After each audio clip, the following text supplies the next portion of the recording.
আসসালামু আলাইকুম।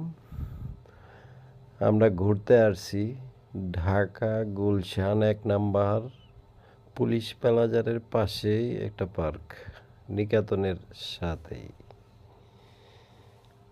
আমার নানা ভাই খেলা করতেছে আমার আম্মুর সাথে,